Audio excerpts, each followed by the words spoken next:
je vais parler de ce qu'a déclaré le ministre de l'économie algérien, l'actuel, hein, je dis. Jusqu'à ce point-là, hein, jusqu'à ce point. Pas. Le FMI, c'est en anglais, je vais traduire. Quelques mots, hein.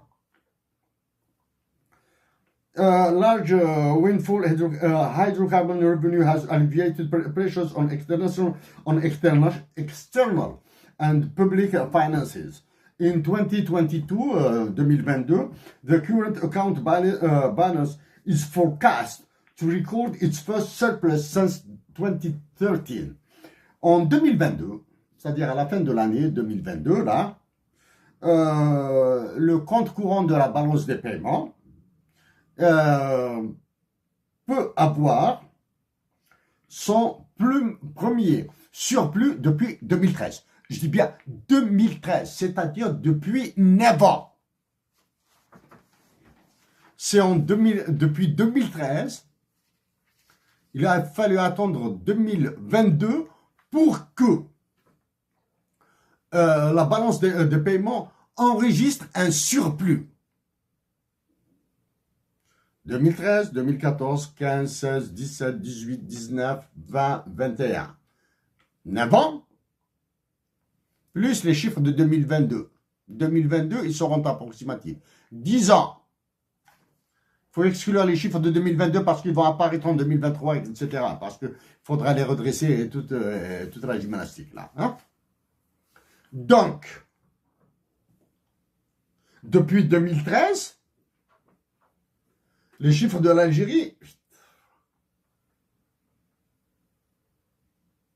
c'est-à-dire le ministre des Finances, de l'économie, comment il s'appelle, Finances et économie, peu importe. Hein.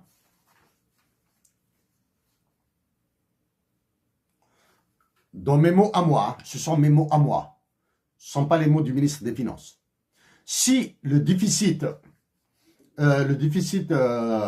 public en Algérie est allé dans des abysses juste depuis 2011, parce que depuis 2011, j'ai des chiffres. Du moins, j'ai tous les chiffres, sur 40 ans.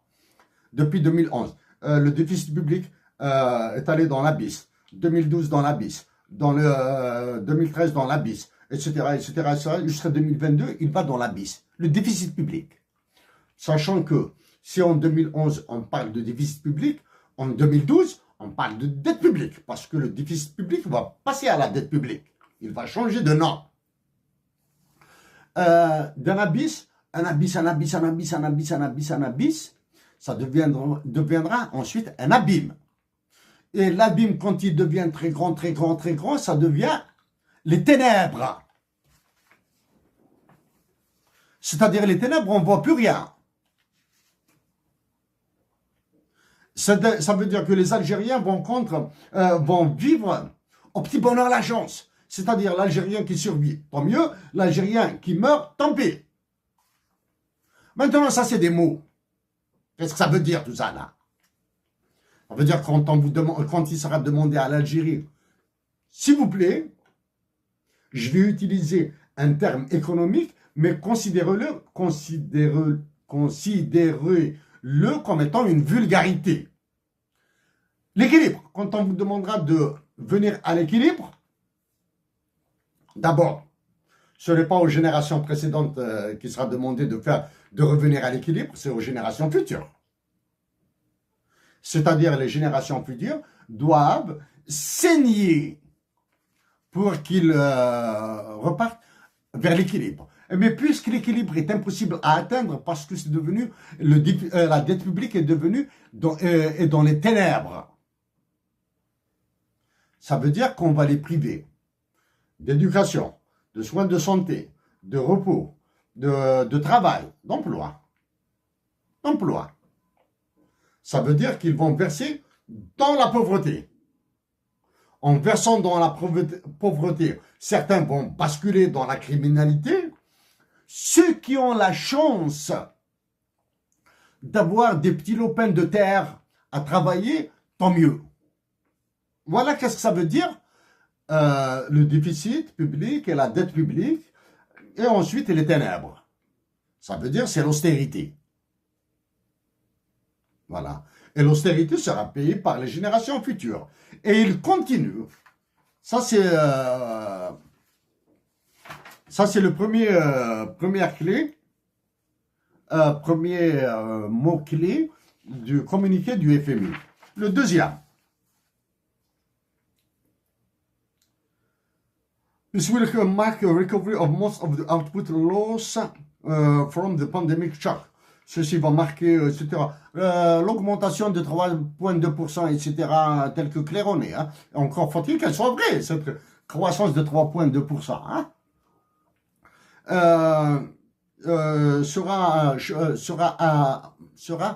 alleviée, sera amortie par les augmentations en recettes de pétrole suite à recettes de pétrole actuellement, après ce qui se passe en Ukraine, après le choc de la pandémie, la récession. Alors que je vous signale que dans le monde occidental, hein, y compris aux États-Unis et au Canada, c'est dans la zone Europe, etc., dans la zone euro, en Europe, c'est une récession qui s'annonce. Comment voulez-vous qu'il y ait une croissance en Algérie? Puisque l'Algérie est une économie qui se base sur l'exportation pour importer la nourriture pour les Algériens. Hein.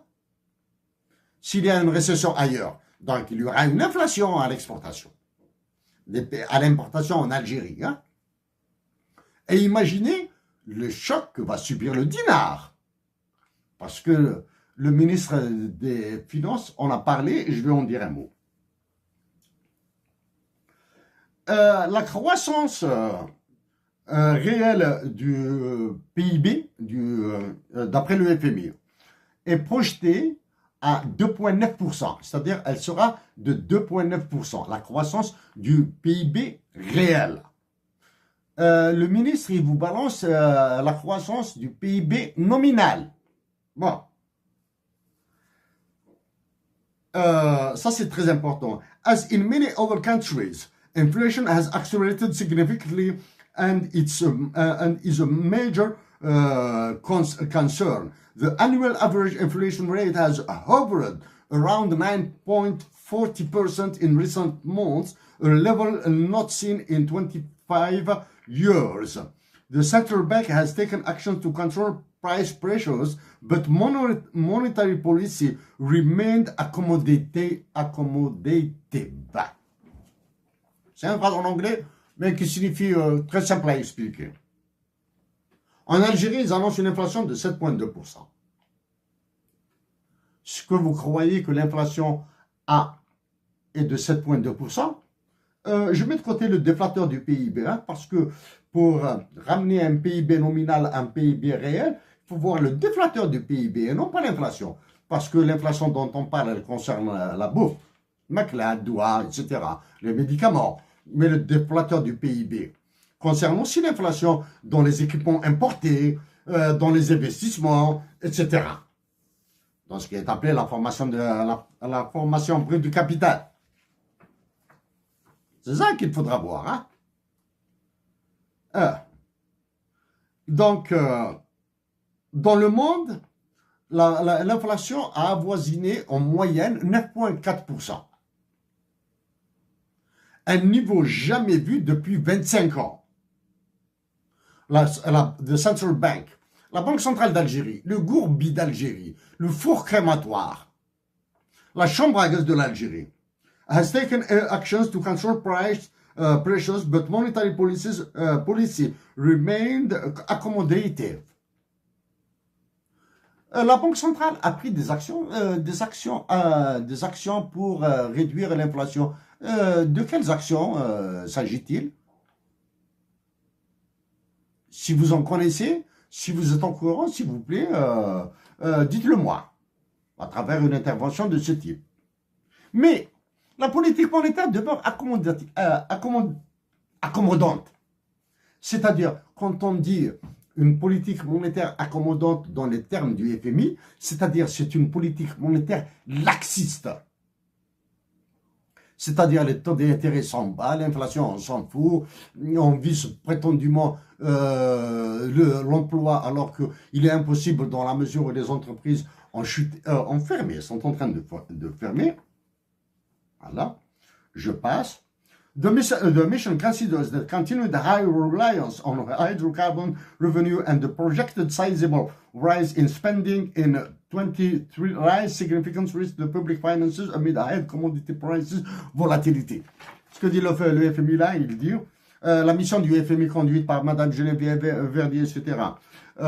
Dit que continuer à compter sur les revenus des hydrocarbures, les exportations de gaz et de pétrole, etc. Et la projection d'augmentation dans la dépense publique en 2020 demeure très risquée. Significant risks to public finance and amid high commodity price volatility. Demeure très risqué pour les finances publiques. Au milieu, le risque est aggravé par la volatilité des prix sur les marchés internationaux. C'est ce que ça veut dire. In tandem, maintenant on va vers ce que propose le FMI. In tandem, monetary policy tightening is necessary to bring inflation under control. Le resserrage de la politique monétaire, c'est-à-dire l'austérité, est nécessaire pour ramener l'inflation sous contrôle. Pour ramener l'inflation sous contrôle. Ça, je l'ai dit en 2015. En 2015. Maintenant, est-ce que les mécanismes de ce qui dit la transmission des politiques monétaires sont supportables par les Algériens? Nous, Algériens, nous sommes ce que nous sommes. Nous avons notre identité, nous avons nos comportements, nous avons nos pensées, nous avons nos attentes, nous avons notre façon de prendre des risques, etc. Toutes ces caractéristiques sont différentes des caractéristiques du citoyen canadien, américain, français, japonais, allemand, etc. Ou danois, ou suédois, ou norvégien. Les citoyens de certains pays occidentaux anticipent ces coups-là. Quand ils savent que les taxes vont augmenter, ils dépensent maintenant. Voir ça avec Ricardo, j'en ai parlé à plusieurs reprises.